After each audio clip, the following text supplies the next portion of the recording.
Okay, we are going to record this. Oh, wrong share. This recorded for everybody here. Okay, so here we go. 2023 rate outlook. Reason why I kind of want to do this is so we show our clients, kind of what's going on in the market, why it's a good time, because for some people it might not be, but to help just give them confidence with purchasing, here this spring. So I think it's going to be super important that we at least understand and have the knowledge of what's going on in the market to help seal some deals for you guys. I think we all need to kind of band together this year. It's going to be tough, like the last, but we need to stay positive so it doesn't show our clients that, if my realtor or my lender is worried, why would I buy a house? That's, I bought a house last year. I'm sure a couple other people have out of the group, but people are going to be buying homes and they need to be reassured what's going on and why it's a good decision. So, all right, so knowledge is power. So that's what we're doing here. We're learning. So I like this quote. I think it works with what we do every day. If we can't educate people on the decisions they're making, we're not really helping them with all of this. So I think it's super important to be able to educate rather than just sell. And it's going to be pretty big for our clients just to do that. So, all right. So do we know what is the biggest indicator for mortgage rates? So that's a question. That's something that a lot of people don't quite understand, and I think it's a good basis because I get asked this question all the time. Oh, the Fed's just hiked the rate. Does that mean my mortgage rate's going to go up 0.25%? No. So I think that's something that, just educating our clients and making them feel comfortable is super, super good to be able to do. But here's the three big things that I like to watch. And you should be watching as well, just to kind of understand what's going on with the market. So your 30-year coupon, mortgage-backed security, the 10-year Treasury bond, and then the federal funds rate. And the federal funds rate doesn't really coordinate or go with actual mortgage rates, but it affects mortgage servicing and all that stuff. So that's an important one to watch out for. Here's kind of the chart, and I'll show, this is where we're at today. We've kind of got hit hard the last couple weeks with mortgage rates, just with all the strong jobs reports and the inflation numbers coming out yesterday, kind of threw mixed signals in the market, and the investors who buy the 10-year Treasury bond and the mortgage-backed securities were not liking that. So, but I think that's okay. I mean, we've tested this a couple times here, and we've gone up. I think we'll be able to roll through that and get out of it. 10-year Treasury bond, here's just another 6-month review. And I'll go back to this. So green is good, red is bad for mortgage-backed securities. And it's vice versa here. So red is good and green is bad for the 10-year. But mortgage rates tend to fall in line with the 10-year Treasury bond. So that's always a good indicator on where mortgage rates are going to be. And we'll kind of get in and show the spread later on this. So outlook, for 2023 and what's going to impact interest rates. Interest rates are going to drive our market for good or worse, especially with demand. We see demand rise last summer, and, as soon as rates started going up, people were kind of dropping out. Hey, I don't think this is for me. But if we can at least educate them and help them understand, what's going on, I think for a lot of people, they'll be comfortable with that purchase. So interest rates typically are going to follow inflation. So first half of 2023, we're going to be replacing the year-over-year inflation numbers with lower numbers. And we've seen that, and I'll get in the chart. We've seen that once this year already, and that drove mortgage rates down, when we were at that 7% now. And we dropped 0.75 to almost 1%, which is super nice. Supply is going to be an issue. According to the consumer price index data, prices are coming down and they're going to continue to come down, which is super good. And then shelter costs, this is the big one. So I've got a date later on in the slide that we need to pay attention to, but shelter costs make up 39% of our core consumer price index, and that will be getting replaced. It's such a large chunk of CPI. And shelter costs lags because leases are being renewed. We had all the big influx of Airbnb rentals over the last couple of years, which those, rates on a night for hotel and Airbnb, those went up. So now we're going to start seeing some of those numbers come down here, which will be super good. So here's kind of the chart, for the last couple of years of CPI and where mortgage rates are at. So really, this is just up here to kind of show you the trend. Inflation is the big driver for mortgage rates. So this was that big spike in inflation where the Fed said this is transitory. We don't have anything to worry about. And we all kind of knew, I don't know if that's transitory. So if you can see, inflation skyrocketed and so did mortgage rates. And now we're kind of seeing, hopefully that's peaked. I think it's peaked. And stuff is going to start coming down, which is super good. So kind of here, 30-year fixed mortgage rates, just some quick facts versus 10-year spread.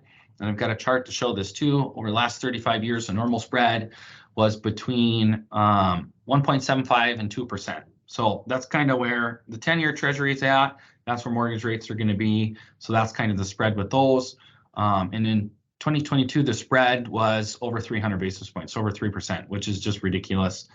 And this was due to increased rates, reduced overall servicing value, as higher rates won't be held in the long term. So like if we're servicing a loan and it's at a 7% interest rate, more than likely that's going to get refinanced and it's going to get off the books. A new loan will be put on the books, sold, and all that. So as the 10-year drops, expect the normal spread will come back into play, reducing rates and making servicing a more valuable commodity. And we can get into servicing, that's a whole different aspect. It essentially shows assets. Servicing is an asset for a bank, right? So they can loan off the servicing values and do all that stuff to gain more capital, to do different things within the bank. So here's kind of just a slideshow of mortgage rates. Or not mortgage rates, but the 10-year fixed mortgage rate and our 30-year fixed mortgage rate and the 10-year spread. So this is just kind of showing your average, what's going on. And here was that big spike. Okay, so why are home buyers hibernating? I've got people coming kind of out of the woodworks from last spring, now hearing that we can get seller credits and all this stuff. But housing supply is a bit soft due to lower building numbers. Builders, especially all throughout the country, have kind of, I wouldn't say halted, but they've definitely slowed down. They've got houses on the book that they've got to figure out if they can sell or if they rent them. Annual new household formations, it's still about 1.3 million. Total new supply of homes is about around 1.4 million. When you add in new formations to regular demand, we could probably see about 1.7 million households looking for a new home. And like we've seen, when rates come down, supply, it's already been an issue and it's going to continue to be an issue. So that's another big factor. So I'm going to kind of skip this, but this is just the housing affordability. If you're to buy a house in 2021, $400,000 at a 3.5% interest rate, that was your mortgage payment. And then this is the household income. So that's generally what people were making to buy that size of house. About $50,000 a piece. This is about what they were making as a household. So last year, we seen that increase dramatically. We had a 10% gain on homes in equity. So that $400,000 house this year now costs $440,000. And that 6.25% interest rate, that payment was $2,709. But we did see an increase in their pay, which a lot of that I feel like has been eaten away with just the cost of goods. So people aren't feeling like that increase in pay really, really helped. So I'm going to go into this chart.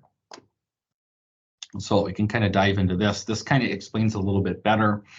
You know, they had a 9% increase on average in household income from last year to this year. You know, with costs and everything like that, you know, gas, food, service, the total cost has gone up. So it didn't feel like the increase in pay was a ton. But now with that going down, another increase in pay, hopefully affordability stops being such an issue. But we really need to just get this inflation down, and I think people will be a lot more comfortable. So, all right, here's another big economic thing that a lot of people, I don't think we're talking about quite as much. You know, in a recession, typically people buy a lot on credit. We are at the highest debt the United States has ever been with credit cards.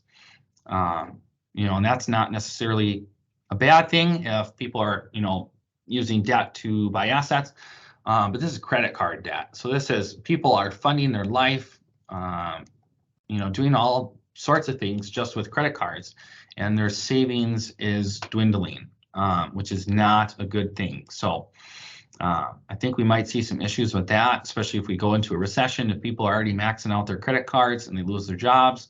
I think that's something definitely we need to watch out for. So here's kind of the forecast for 2023. I said last year homes still appreciated about 7%, which is a big bump. This year they're talking about a 3% is kind of what it's looking for appreciation. But we're still expected to appreciate. You know, just definitely lower activity and a lower appreciation amount. So we're looking for lower inflation, a recession-like slowdown, incomes increasing to help affordability. We still have very tight inventory, and rents are still expensive. Rents are still going up. So mortgage rate forecast some headwinds, global quantitative tightening.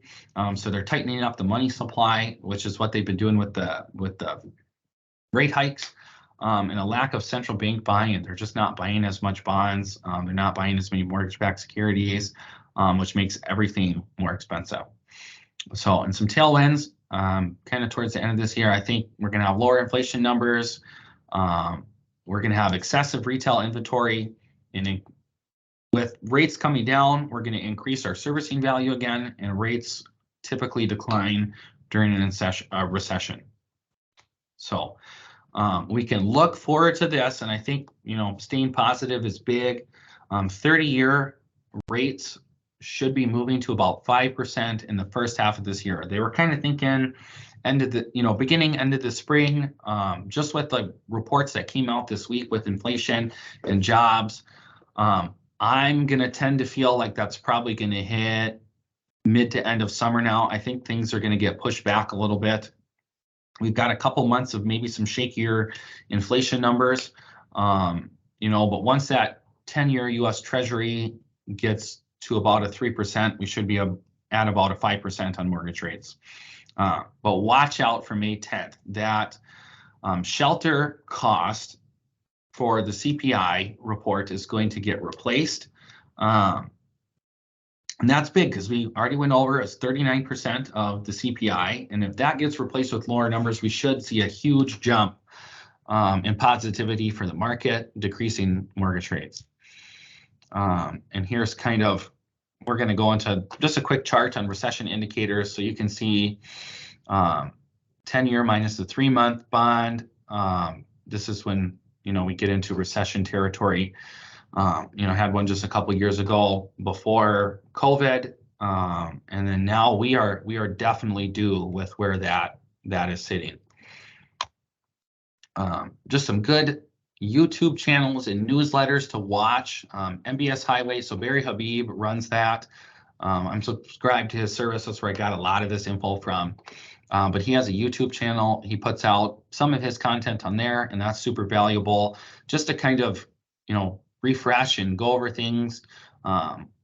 You know, he's putting out a video a couple times a month, gets some new stuff out there, which is good.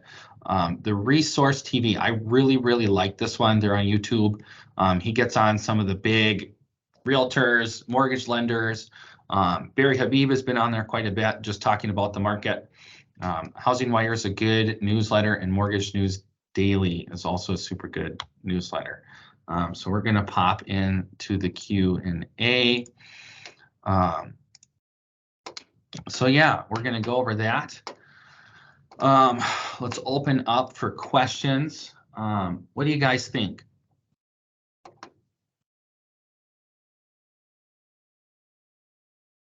I'm going to stop the recording here. Sorry, I'm driving. So Oh, you're all good. You're all good. No, I'm just, people just keep asking me that are holding out on